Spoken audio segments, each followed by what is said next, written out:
Good day, and welcome to our Ransom's Weekly Wraps. I am Vav Govinda, and as usual, what we'll do is we'll talk about some general macro stories and focus on a bit of a tech story at the end. And this week in our macro stories, we're going to look at the latest numbers from the US regarding inflation. Then we look at the UK economy, and finally we look at China. In our tech segment, we're going to have a slightly different look at things. This time around, we're going to focus on DOGE, the new institution being run by Elon Musk and Vivek Ramaswamy. And I will discuss why it's not going to do what they say it's going to do, but it still could be very good for the US economy. So let's start off with some economic numbers from the US. We saw inflation being slightly stickier than had been thought in the US. This means that the US Fed is going to have I think, slightly slower rate of cutting and may end up at a higher rate than people have thought. Deutsche Bank has come out recently and talked about the fact, that they're looking at maybe 4.5% as being the low end of US interest rates. Now that is, still pretty high. I mean, if you think about it, if you are sitting at a 4% interest rate, the low end of what the expectations is, and the inflation target is 2%. That's a 2% real interest rate, which is, not insubstantial in historical context for the US over the last, few years. That would be, I think, not, obviously a bad thing. Having a positive real interest rate is probably a good thing, but it'd probably be against what Donald Trump wants at the moment. He probably would not want a real interest rate of about 2%. He wanted it a bit lower than that. And that is why we are seeing this kind of pushback by Donald Trump against Jerome Powell.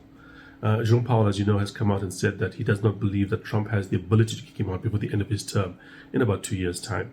So it'll be about a year and a half of Trump's term that Jerome Powell will be the Fed chair, according to Jerome Powell, that is.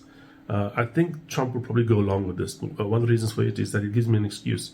Oh, the economy is doing badly. It's Jerome Powell. That's a nice little way of, deflecting any kind of, negativity towards himself. Next, the UK economy. We saw UK economic numbers come out, disappointing. We expected a slowdown from the previous quarter. It slowed down even more than we had thought. It shows that we are seeing the economy in the UK, which basically grew up at 0.1% in the quarter. We expected 0.2. The previous one had been about 0.5. Now, if you look at it from that point of view, it's obvious that we are seeing a slowdown. We're seeing the market reacting negatively to the emergence of the Labour government, possibly. Some people are saying that the budget, this was obviously pre-budget, this reading, was worrying, it was business owners, etc. in the country. Now, the thing to understand about the UK budget is this. They are very aggressively progressive on the budget. As the Chancellor Secretary came out and said, we're talking about basically the broadest shoulders bearing the greatest burden kind of stuff. So if you have money, we're going to tax you a lot more. And the hope is, I think, among them is that they're somehow able to do this, go out and tax people more, and yet people are still going to go out, the wealthy are still going to go out and invest and create jobs and create growth in the country. Now, that has been the hope for progressives around the world. We'll tax you, but you must still go out and do what you were doing before. Now, the thing I want you to understand is that in 2008 or so, the per capita GDP in places like Germany and places in the US was not that far apart. In fact, the overall GDP of the European of Europe basically and the US in 2008 were roughly the same. Okay, now if you go forward, basically it's been about 16 years since 2008. The US is about 40% larger than the EU. It's grown significantly faster. There's multiple trillion-dollar companies, one of which is just Tesla added this week, that have been created in the US over the last couple of decades. None have been created in the European Union. Nothing in Europe. No large trillion-dollar company has been created in Europe, while the US has added multiple of them in the last, couple of decades. It's really falling significantly behind the US. And this follows the same, reasoning I see that's happening in the UK at the moment. The idea that you can put regulations on people, that you can put higher taxes on people, and expect them to stick around when they have options to go elsewhere, especially somewhere in the world as attractive as the US. It doesn't make sense, And I don't think that this path forward for the UK economy is going to be great. I suspect what's going to happen is they're going to do what all Labour governments, previous to Tony Blair, will look to do, and that's going to basically cause, focus on equality, focus on, trying to increase what they call tax fairness. But I do think that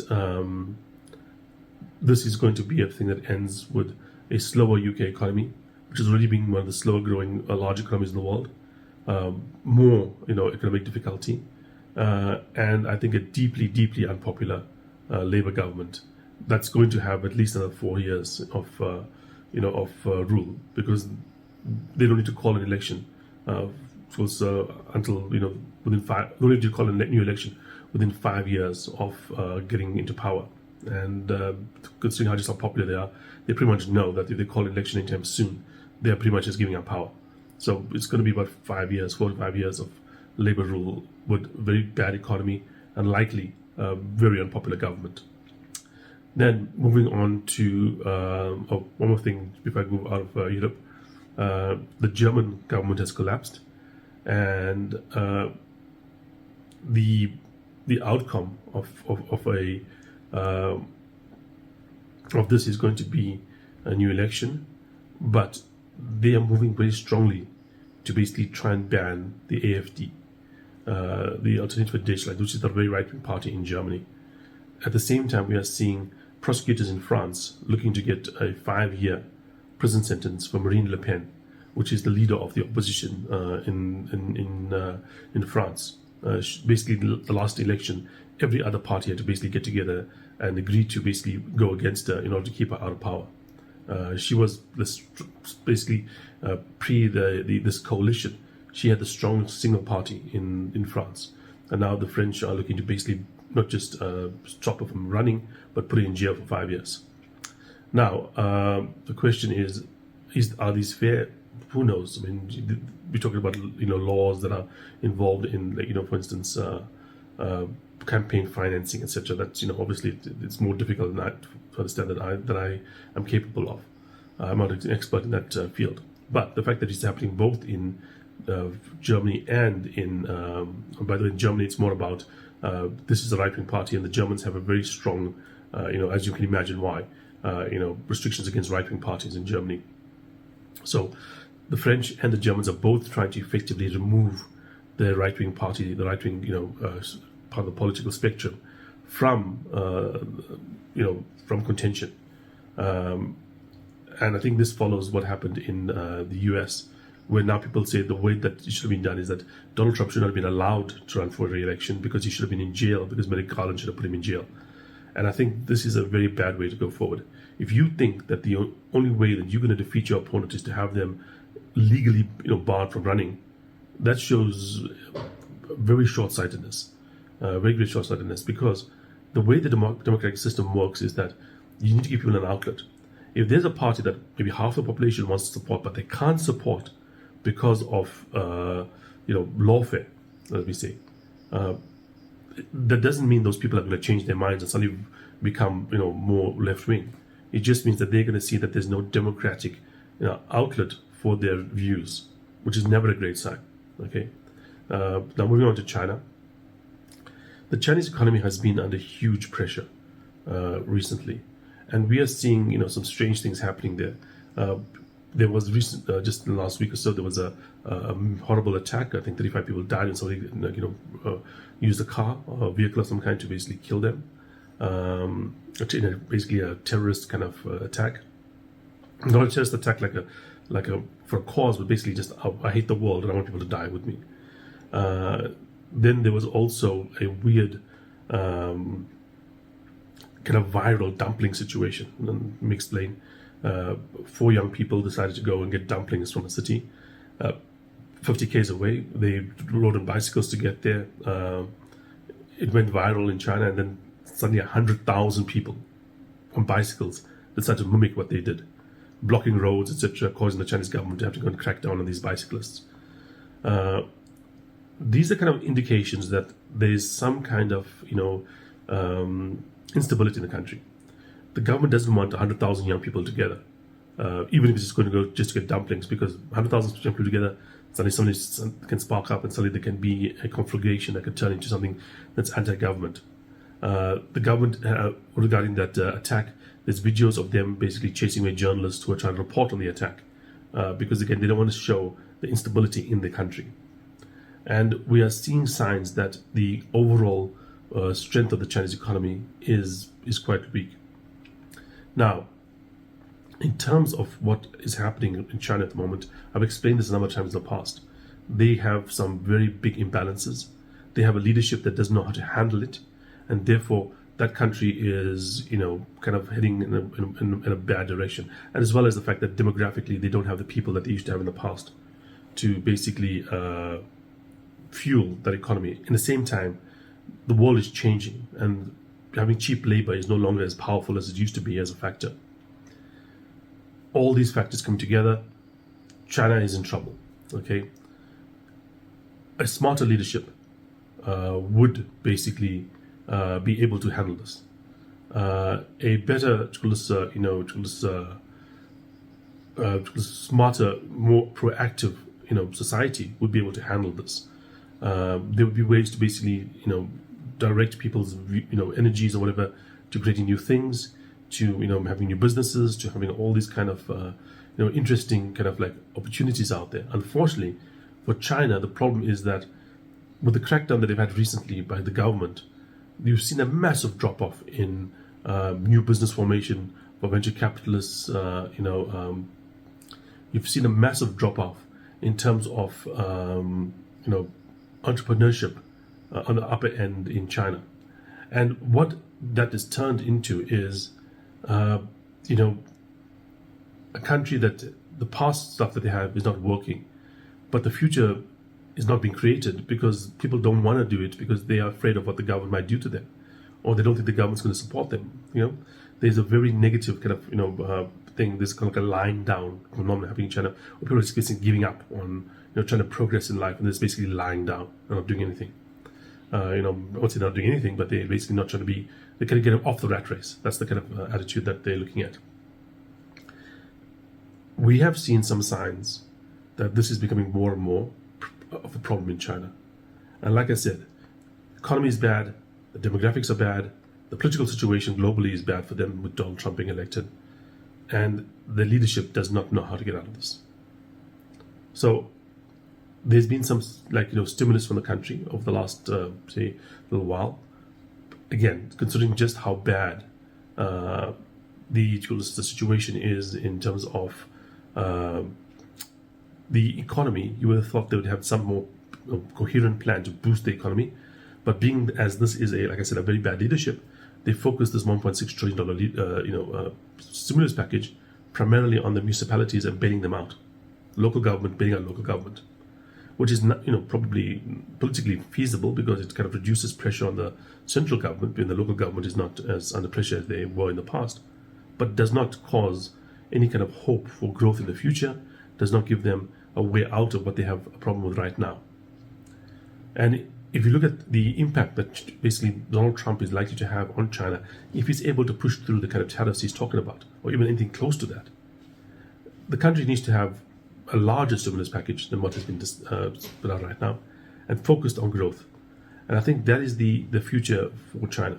Are they able to do that? If they are, I could see basically a uptick in commodity demand in South Africa and other parts of the world. We could see commodities recover, which they've not done very well recently. I could see, some kind of improvement coming through in terms of the outlook for the country. But like I said, leadership is not very good, and I don't hold up much hope for that. Next, we're going to talk about DOGE, the Department of Government Efficiency. And Elon Musk has talked about the fact that he could maybe cut $2 trillion of government spending in the US. Not possible. First off, government spending in the US, if you had to cut every single payroll in the US, and the federal government in the US, it would be about 15% of total spending. $2 trillion is about a third of total spending by the government in the US. So even if you had to cut all the payrolls in the US, you would not be able to basically get all government payroll in the US, federal government payroll in the US. You would not be able to get the $2 trillion savings. The majority of this spending in the US is focused on what's called entitlements. It's like people have Social Security, It's like medical care for the elderly. It's those kind of things. It's things that you really can't touch, quite frankly. Or there is, interest payments by the government, or there is the defense, which they're also not going to be touching. So there is not much that that this DOGE thing can actually attack. Now, look, he's probably going to go in there, he's probably going to save hundreds of billions, which is not a bad thing. But considering the situation the US has at the moment, it's not going to be enough. It's not going to make a difference in the overall picture for the US. But like I said in my introduction, I think there's a way to look at DOGE that is going to be very, very positive for the US economy. And the second part of what he's going to have to do with it is cut regulations. Now, the two people in charge of DOGE are Vivek Ramaswamy and Elon Musk. Let's look at Elon Musk's business background is and what he would be focusing on. He's in SpaceX, he's in Tesla, he has the Boring Company, he has Neuralink. Okay, so SpaceX, or XAI as well. Okay, let's put the 5 there. So SpaceX, FAA, construction, EPA, those kind of things are things that have been really holding up SpaceX. He's probably going to focus on reducing government regulations, federal government regulations around those areas. Tesla, also manufacturing, also probably construction because they build factories and whatever, but lots of manufacturing, lots of labor stuff, and also labor stuff also affects SpaceX to a certain extent. Lots of stuff to do with driverless vehicles. Neuralink, again, about medical advancements. How do you basically get approval to do these medical experiments? Boring Company, that's a pure construction company, tunneling under the ground. What's the regulation around that? What's the rules that the federal government put in place to either help you or prevent you from doing any kind of major construction work? And then, of course, XAI. It may not sound like a big regulatory issue here with an AI company, but understand that XAI is being fueled by a massive amount of energy. And they are using like portable generators and stuff and natural gas pipelines and whatnot to basically fuel this thing they're running. I would think energy, and pollution around energy would also be a focus of Elon Musk in terms of removing regulation. Vivek Ramaswamy, his background is a company called Roivant. He's also a billionaire, by the way. He's not worth 330 billion like Musk is, but he's also a billionaire. He owns about 8% of Roivant, which is an $8 or $9 billion company, and he has other investments as well in the company dealing with investments like a rival to BlackRock. Now, he's going to probably be focusing on the medical stuff, the FDA, because that's his background. That's what Roivant's background is. It's effectively, its business is taking drugs through FDA approval. So he knows that well, and it's probably going to focus on that. He's also likely to do some stuff around government regulations around DEI, because that's what these other companies focused on, investing in without DEI requirements. Now, if you were to put all those things into place, remove regulation around construction, around manufacturing, around employment, around medical experimentation and medical products, well, suddenly the US becomes a lot more attractive as a growth destination. Because right now the US, because of multiple decades of regulations and so on, it's almost impossible to build anything large in the US. I mean, you've seen places like California try to build high-speed rail, and they spend huge amounts of money to build nothing, or basically spending millions of dollars to build a single toilet because of the regulations required to get them through. You remove that federal regulation, and of course California and New York will probably have difficulties because they obviously have local regulation that's going to be a problem. But in states that have more freedom and basically are only limited by the federal regulation, it could easily result in an economic boom for those places. And I think that is the aspect you must focus on DOGE. It will not be cutting spending, but it will be cutting regulation. And the cutting of the regulation could have a huge impact on the US's potential economic growth. Okay, that's it for this week. Thanks for joining me, and I look forward to speaking to you guys again next week. Cheers.